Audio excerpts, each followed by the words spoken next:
Chapter 1, Part 1. What qualifies me to write this book?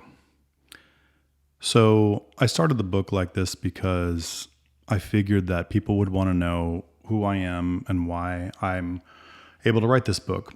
Well, I'll tell you what, I don't know if I'm qualified to write it or not, other than my experience. I'm not an academic. I'm not a PhD. I'm not anyone who would be a trusted source if you were to have a government body to testify before Congress, because my knowledge is my experience, right? So, and I have a lot of that. I have 25 years full-time working in the drug and alcohol treatment industry specifically. So I've personally worked with thousands of people, helping them try to overcome addiction issues. I've worked with clients, with families, and I've also trained staff to work with other people and supervise them. So it's all I've done my entire career. So I remember a time, I'm old enough to remember a time when you could actually have an opinion, and I could say something like, the healthcare system in America is broken. And I wouldn't have somebody trolling me saying, well, what's your source, bro? Well, my source is my life, okay? I'm an American. I've lived here my whole life, and the healthcare system doesn't work. Now, I'm not saying that it's the worst in the world or the best in the world. I'm just saying that the way that it works right now needs to be improved. And I don't think I need a source for that. I think I can have an opinion. I have a right to have an opinion without the threat of being canceled because I'm not following some narrative, or I don't quote 700 papers in order to have my opinion. My opinion is that no one should go bankrupt from medical bills. And I think that in America right now, there is a real threat of that. I also think that cancer and other diseases like that are more profitable when they are treated, not when they are cured. Okay, so you have an inherent conflict of interest where a healthcare provider could be financially incentivized not to cure a disease, but to continue treating that disease. Well, that's not right. Now, I'm not saying that we should be 100% government-sponsored healthcare, because I think that would bankrupt the country. I also don't think it should be 100% free market, you do whatever you want either. So, I don't know what I want if you think about it from a political perspective. I have no idea. I probably don't fit in a box. I just think that no one should go bankrupt for medical bills. I think that the lowest care that you get, and what I mean by lowest care is the cheapest amount of care, like if you were getting government-sponsored care, that should still be delivered with dignity. I don't see any reason why, if you go to a healthcare facility that is government-sponsored, it has to be a terrible level of care. And I'm not saying that they all are. I'm just saying that typically they do not attract the best talent because they do not compensate the way that other places do. Well, why is that? The government collects a lot of tax money, like a lot, way more than I think they should.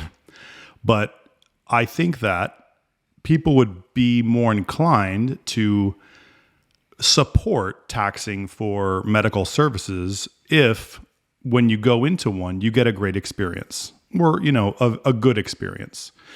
I also think that you should be able to have the right to pay to upgrade your services. So, in other words, let's say you are someone who was affected by a natural disaster. I don't know, there was an earthquake and 100 people got seriously hurt from this earthquake. You go to the hospital.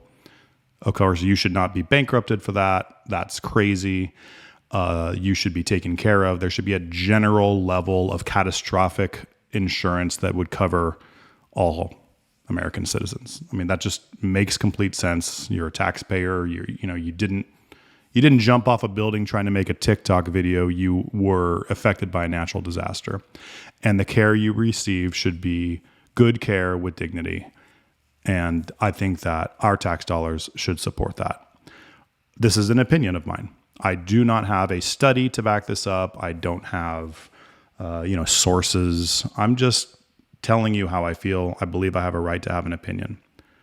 So in order to fix the healthcare system, there are good things about it, of course. I think that, people would have to come together and figure out what the best thing is for the American people. Not American corporations, the American people. Unfortunately, the politicians on both sides of the aisle have been guilty of doing what is in the best interest of the corporations, or who, helps fund their campaigns. And that's unfortunate, because really we are the ones, the tax-paying citizens, who are contributing those funds, and these are supposed to be our representatives. I'm not trying to get political with this book, but when I say something like the American health care system is broken, typically people will have a feeling about that. Either, oh yeah, we should be, single payer. Or you have people saying, no way, this is America, man. You should be able to make money. I don't know the answers. So I'm coming out here and telling you right now, I don't know the answers. But I know that I have an opinion. And you may agree with my opinion. You may not agree with my opinion. That's the beauty of the First Amendment. We can all have our, opinions about whatever, and we can talk about that. And that's okay. Ideally, we should not hate each other if we have different opinions. So the reason why I'm bringing all this up right now in the very first part of the book is because my entire book is written from my opinion. So if I had to go and do a bunch of research before I wrote this book, I would never write it. And I had to just get it out. I just felt like I had a message that I wanted people to know, and I just wanted to get it out. So I just sat down and I wrote it. And I want you to know that you should not take what I write as truth or as verified science or as any of those things. I have an opinion, and I believe what qualifies me to speak on this topic is my 25 years full-time in the alcohol and drug addiction treatment industry. That's what I've done. That's all I know. I don't pretend to be the brightest person in the subject. I just a person who has seen some things, who wants to share those things with people. And by people, I mean people, average, everyday people. I don't want this to be this will never be in some college. This will never be used in Congress. This is not what I'm writing this for. In fact, I'm probably going to end up giving this book away a lot, because really I just want to get the message out. So I'm saying this sort of as a disclaimer that all of this is my opinion. I believe a lot of it is common sense, but common sense isn't so common these days, so I don't know. But, and I intend to give the book out a lot. So please forgive me if, as you're reading the book, you read some things and you think, I completely disagree with that. Just believe that we all are entitled to our opinions, and you can disagree. You can put the book down, you can throw it away. It's up to you. I'm doing this to try to help people, and I really am trying to do this with open and honest intentions. That is my intention, and I hope you will forgive any of my shortcomings in the book.